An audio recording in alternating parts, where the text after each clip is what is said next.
Wayne Rooney versus Virgil van Dijk has entered what could well be a trilogy. Following their exchange at Anfield, Manchester United's record goalscorer has gone in again on Liverpool's captain, claiming he needs to ignore the outside noise and focus on performances. After that defeat at Manchester City left their title defence all but over. So first of all, Charlie, I'll come to you with that. You've played with Virgil van Dijk, you know him.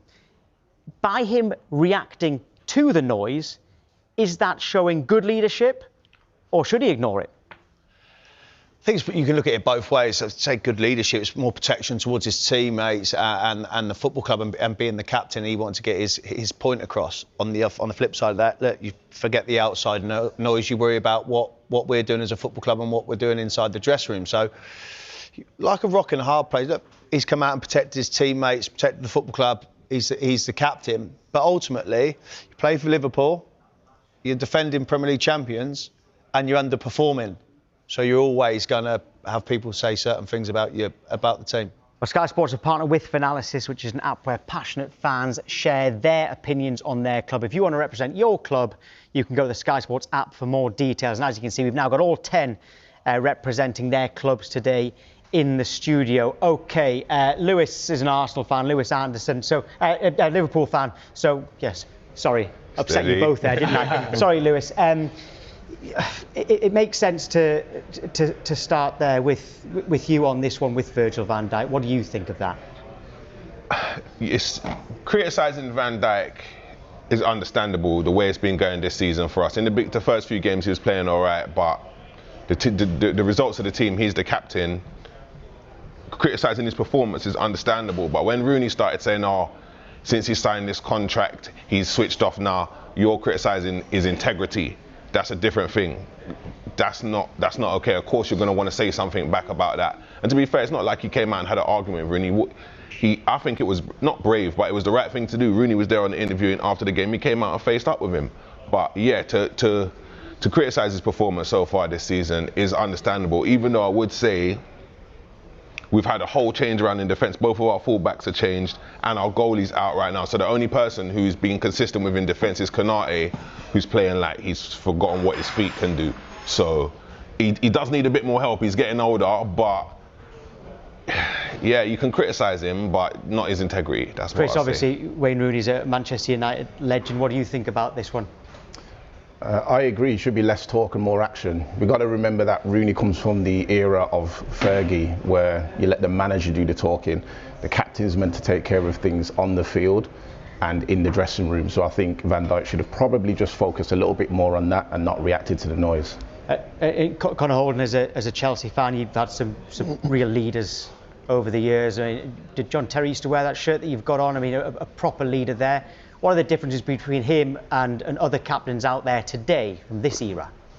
I think there's not much between them in terms of like on field. He is unbelievable. John Terry was ahead of everybody in that sense. I think for me, he's the best captain there's been in the Premier League, purely for the fact that he was body on the line, lead by example, but also galvanised the dressing room. And I think it helped him that he had the likes of Frank Lampard, Didier Drogba around him as well, to not only be a leader just himself, but have that leadership group that then set the standard. And I think that's something that we're missing right now that other clubs have, is having that leadership group that can really galvanise the team through those tough moments. So it is massively important. Tom, like, on that, and I think this is one of the big things also, is that it just proves you've all got platforms on your social medias, and you come through for analysis and all that kind of stuff. It just proves that football players listen to what certain people on social media, podcasts, ex-players actually say. So it is easy to say I should block out the noise. Like you said, Chris, I fully understand that, and I'm fully with you. And it's easy to say that, but when you play for the big clubs, and it's a very big talking point. We talk about Man United for the last 18 months for how poorly they've done, and fair play to Man United fans have had to front it, right? But that just shows how much the world and the media side is now taken into the dressing rooms, because you can't go anywhere without someone saying something, good or bad, about a performance that you've done. But this leads us nicely onto our next debate this morning, which concerns the champions, Liverpool. Nearly £450 million spent in the summer, and, well, they're not doing as well as they would have hoped. That's the best way of putting it. Who's to blame for Liverpool's lacklustre title defence? Charlie, where do you think the blame lies? Or what? Who or what? It's a tough one, because when you look at it, the way they played last year, it was more the consistency last year and the winning games of football. Yeah, they played well at times, but they were consistent. They would get over the line. This time it's kind of got all the players in, and it's trying to fit players in the right positions. The struggle at the moment is trying to get Florian Wirtz in there, put all the eggs in one basket to try and get Alexander Isak. That was a long-winded thing throughout the summer. You get Hugo Ekitike in, nobody expected him to perform the way he has gone on to do, but then we leave ourselves short in the defensive positions. So I think it's a collective thing. Players underperforming, manager and the recruitment start. It's all about timing. I understand that Alexander Isak was #1 target throughout the whole summer. We spent the whole time speaking about it. But as long as that went on, chess pieces moved, and Mark Gay was there to be taken after, not wait until 4 o'clock on deadline day. Lewis, any blame on Slot? There has to be. There has to be. When everybody's playing bad, if it was one player, you could say, all right, he needs to do better. When everyone's playing bad, and it has to be on the manager. Obviously, we spent the money. I've been waiting for us to spend money like that for a long time. We did it, so I can't hide from that. But like Charlie was saying, we needed a lot of gaps filled. Obviously, Trent went, we needed a right back. Robertson's getting over, we needed a left back. We needed a striker, obviously, what happened with Jota. But we needed a defensive mid. We needed a centre back badly. Like, how we let Gay get to the last day and then miss out on him is now we're paying for it now. So yes, it's Slot's fault, but also the decision makers who made the transfer decisions, whether that's Slot, the manager, all of them together. And Isak, obviously, we've not doing the pre-season thing, going on strike and that. He's hurt himself by not doing the pre-season because he ain't fit, and then he got a little niggling injury. He's not had a chance to get rolling. So putting his face there when it says who's to blame is harsh. It's interesting with other clubs here. Like, I mean, Ellie, your club had a great season last season, but sacked your manager the next season. Newcastle have had a good few seasons. This season hasn't started so well in the Premier League. Your manager's still there. Tottenham won a trophy last season, Alfie, but changed your manager. What do you all think as a collective? Should Arne Slot be under pressure? Or, having won the Premier League title, should he be given, well, a lot of credit in the bank? I think he probably should be under more pressure now, because these are his boys. These are his signings, and it's the opportunity to show, you know, what his recruitment's like, and then they're simply not performing. And yeah, I think as a Liverpool fan, I think I'd agree with him that Slot has to take some of the rap for it. I would say that I think he definitely has got credit in the bank. He can win the Premier League, and you can have a slow start to the season. You know, they can still win the league. Like, you know, they're not out of it yet. They definitely still can win it, but the amount of change that they've had in one summer, like you allude to, it was Klopp's team that he took over and won the league with. You know, you can't say Chiesa, his only signing, made a difference. Like, he didn't. That's the thing, Matthew. Like, that is the thing, and every football fan looking at it will say it was Klopp's team that he'd won the league with. But then it takes time. Like, they recruited fabulous players, right? Spent 450 million, like the figure is, and get them in. But it takes time for them, obviously, to fit in certain places. But when you are playing for Liverpool and you are defending Premier League champions, you don't get time. You don't get time. Alexander Isak come from Newcastle, played the Premier League for years. They don't, regardless of not doing a pre-season, you don't get time. In terms of that argument, though, I think it's a bit unfair saying that it's Klopp's team, because you're essentially saying by saying that anyone could have come in and won it with that team. You still have to set up every week. Still have to keep the players motivated. That's the Christian that comes with it. But no, Klopp exactly. didn't win the league with you that still team. have to get the best out of these players. Like Mohamed Salah had his best GA goal scoring season in the Premier League ever. You know, it was Arne Slot who made that happen. Salah spoke about it after the season and said, the reason I'm scoring so much is because of the position, I'm so high up the pitch. You know, I don't have to run back, do as much defending. And yeah, I think any Liverpool fan now saying Slot out, I personally don't understand. He has credit in the bank. Like, he deserves, you know, at least a few more transfer windows, make it into his team. Players are getting older. Van Dijk and Salah, we're maybe seeing the decline now. I don't want to say it too soon because it could turn around.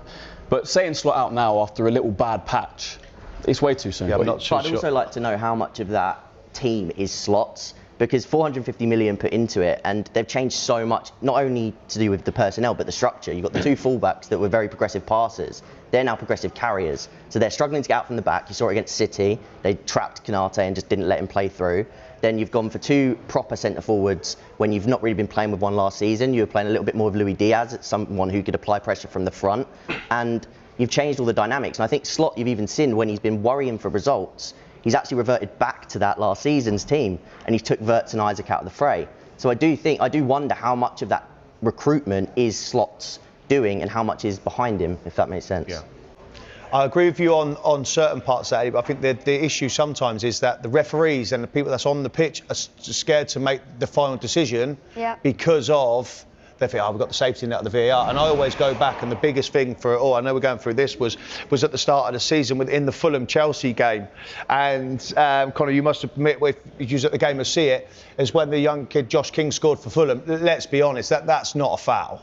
And that gets ruled. It doesn't mean we can all think, maybe, but if it's against your team, I don't even think, that's not a foul. That's given, nobody's going, we need to go back for VAR. That was a pivotal moment for me that the referee should have stood up and been like, no, I'm sticking with my on-field decision. But because they have the safety net of VAR, then it brings in the rest of these problems. But actually, Charlie, I know that you've had, the Victor Gyökeres one at Newcastle. Yeah. And you adamant that should have been a penalty. It wasn't given, and Howard Webb said it was the right decision not to give it. It's one of actually a number of examples I've got written down, like when we were talking to Ellie there, the one with the Nottingham Forest one with the guessing for the corners for Manchester United, etc. There is a long list of them. But we go, But this year they're being backed by the PGMOL rather than saying sorry we got it wrong. They have to, Tom. Why can't they say sorry we got it wrong? Because if you make a mistake, do you admit it? Of course. Say, apologies, but move on. Tom, and how many times though this is issue? If I continue to say sorry and apologise for my actions, then there's got to be repercussions, right? But all they've done is apologise for the last 2-3 seasons. How many times on a Monday morning coming out and hands up, we got that wrong? It's boring. Just get it right, or get someone else in to do the job better. And the Man United, Nottingham Forest one, and we start guessing that the ball's going out and stuff like that. It's ridiculous. We had it a couple of years ago at St James's Park when they was kind of guessing the ball went out. I mean, against Arsenal. Yeah, and if we're going through this scenario, like goal line technology, is the best technology, right? The ball's in or out. You go back a couple of years ago when City was playing Liverpool and John Stones cleared it off the line and we're going to 22 millimetres or something, that he kept it out, and that was the difference from winning the Premier League, etc. Yeah. But now when they start guessing stuff like that, it just opens himself up for a ridiculous conversation. I think Charlie made a good point there about potentially using ex-pros. But where do you stand then on bias with that? Because you're going to have ex-pros who've played for Manchester United or for Leeds or for somebody, and something doesn't go your way. Where's the line? And that's the issue that comes with it, isn't it? At the end of the day, that is the issue. And as much as we talk about bias and non-bias, it happens with ex-players and players like certain clubs have an affiliation to other clubs. So of course that is to what opens it up to what can be the right thing and what can be referees can't referee a game that either they support or their rival team. But the frustration bit is that ultimately it looks like the referees now and the analyse men and women that have got everything there in front of them to help them, and VAR is meant to come in and help them come to the correct decision. Yeah. And we're still having talking points that it's not getting it right. Well, from Sunday, Alex Walker's a Newcastle fan. We talked about the Gyökeres one there against you where the penalty wasn't given. The first Dan Burn one on Sunday, when you watched that, did you just think, right, well, that's a penalty and he's gone? Was that a clear and obvious error that you got away with? I know the next one wasn't as clear, but he was given a penalty against him and sent off. But on that one, what did you think as a Newcastle fan? That's a good question. I thought he was gone. Having saw the replays, I thought there was no way he was going to stay on the pitch. It was definitely another yellow for me and a penalty to West Ham. So I don't quite understand how we got away with that. And that is from an unbiased perspective, because I want my team to obviously do well and win that game. And then there was the argument that we could have made a substitution to mitigate it. It happened again. Second time, less conclusive. I thought that was more controversial, the second one, but that was given. They deserved a penalty to some capacity, so in the end justice was served. But it's inconsistencies with, we say subjective things like handballs, shirt tugs and getting in the way of goalkeeper vision, but there's been a lot of, I think, more clear-cut stuff of just contact in the box and stuff that should be they should be getting this stuff right. Josh Birdie, West Ham fan, is talk of like a review system, whereas rather than VAR getting involved, it only gets at everything. It gets involved when a manager has a call and says, right, I've got 2 per half, etc. Now, I'll admit to you now, I'm dead against that. But can you see the positives of that? Of saying, right, okay, VAR only get involved when the team makes a kind of like an appeal. I think it's difficult because I think if you have certain challenges in certain halves, 2 per half or whatever it may be, I think that can make it difficult, just because if there's 3 occasions where you need to use it and then you've used up your challenges already and then you can't use it at the right occasion. So that makes it tactical though. That could make it part of the game. Managers have to make that call on their own accord. I assume if you made the right decision, you would keep the challenge, kind of like tennis, right? Yeah, on that occasion, then I think it would make sense. But going back to the whole VAR thing, there's so many times where I've been in the stand and we had Mikel Antonio, who was known for all of his celebrations. He stopped celebrating after some of his goals, so it took all the fun out of it. And there's so many times where I'm there and waiting for the VAR call. It takes away that celebration. You not think it's a good point, that point on Mikel Antonio. It's to say, players, yes. For fans, we think, well, can we celebrate? Can we not? Whether we're in the ground or whether No, we're at home. Tom. What's it like as a player? Tom, let's and you guys, you're there. I know it's easy to hide behind the fact with the VAR, right? But if one of your team players you support score a goal, there's no way in that 1-2 seconds period after the ball hits back in net, are you jumping up and down straight away? Like, oh, this could be cancelled. You get caught in the moment. Same as like a player scores. It's when you score, that emotion that comes through your body, the adrenaline, you can't beat it. Can't explain it to anybody, right? It's impossible. Same as when you're watching your team, someone scores, the feeling you have. Then it's like wait a bit, and then you know what's coming. But the moment that ball hits the back of the net, you can't help but get carried away.